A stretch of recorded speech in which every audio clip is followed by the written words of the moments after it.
เอาบ่บ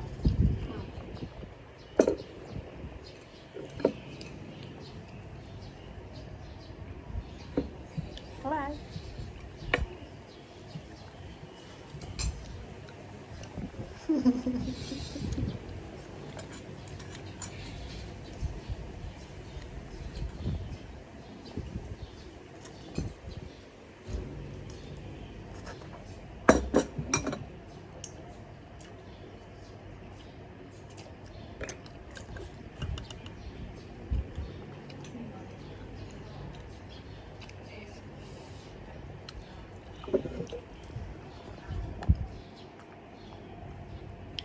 ดอกแซ่บ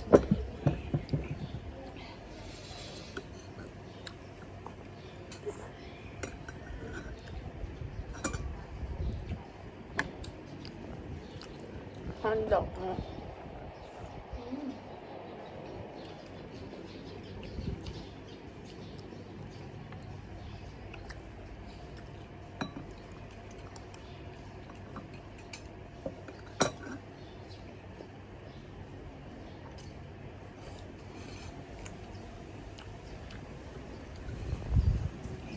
แล้วเลยนะมากินนะกล้องเลย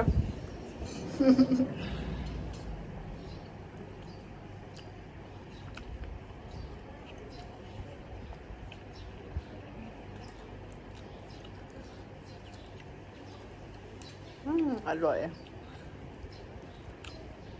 คิดบอกแม่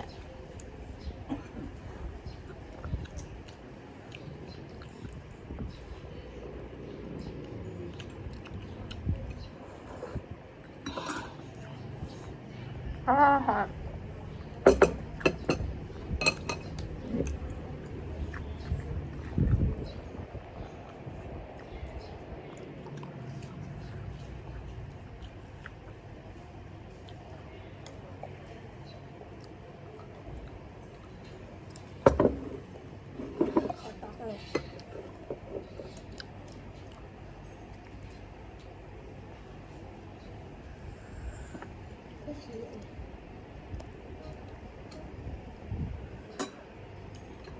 ไม่ลืมเอากิมจิมากินนะมั้ง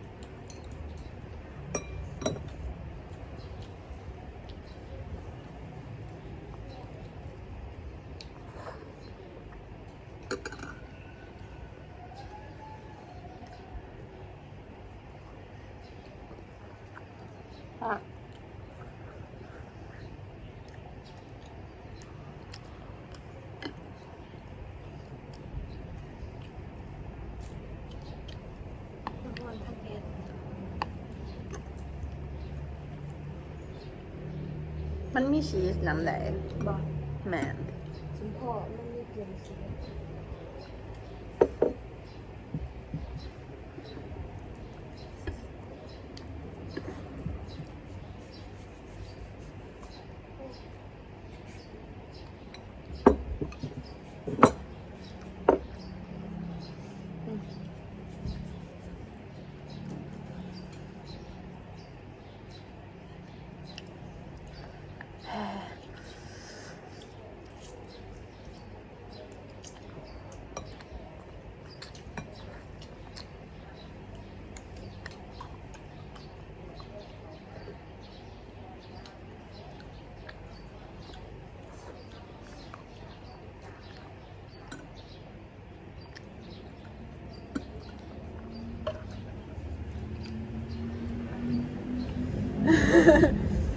จะพูดเอาเป๊ปซี่มากินมันยังโอเค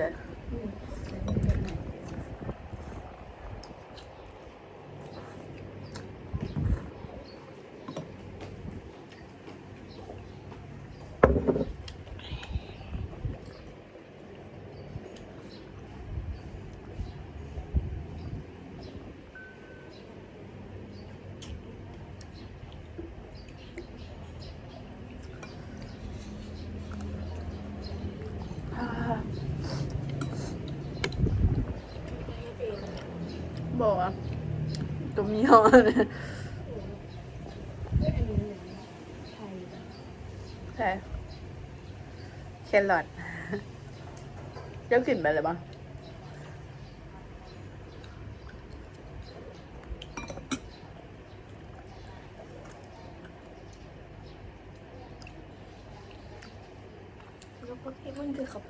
ขี่ละเนี่ย คล้าย ไอ้นั่นมันเหลือ ๆมันเห็ดมาจากแป้งขาวกัน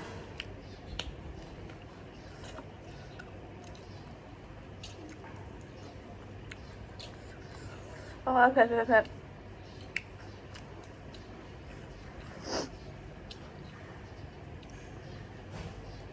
จองง่ามเลย อย่าว่าเนี่ย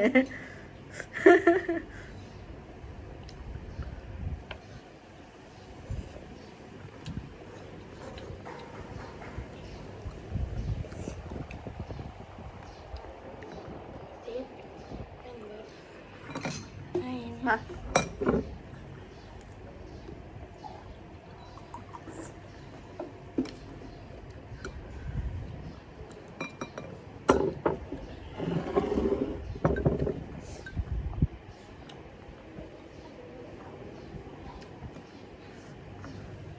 หาให้ชั่วเดี๋ยวแม่จะขายเป๊ปซี่มาแล้วนอกชีส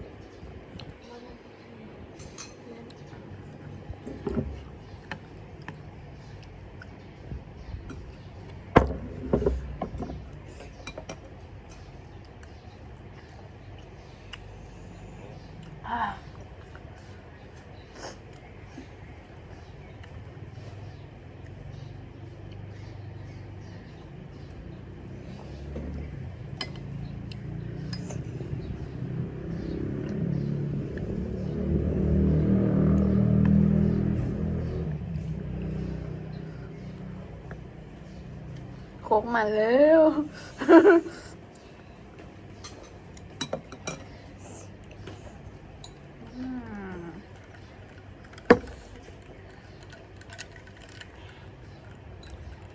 ก็นั่นเต้ไม่แทง ทดลองไว้ที่นอก ใช่ไหม ที่มันทุกคนอยู่กับที่ครั้งแรก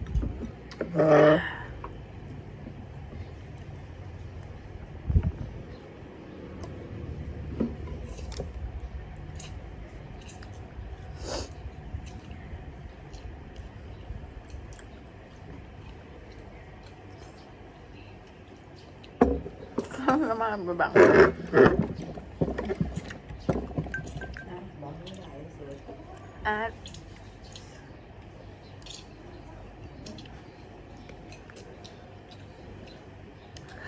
กินยูจิโน่ป่ะจองห้องน้ำเลย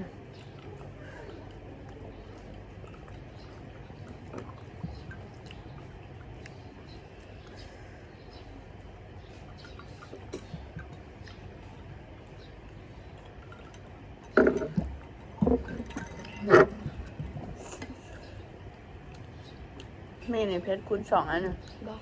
มา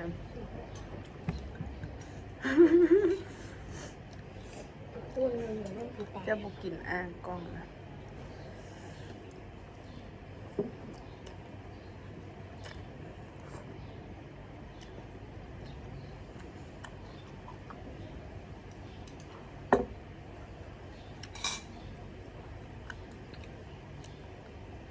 อะบอลดอก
ายกล้องนะ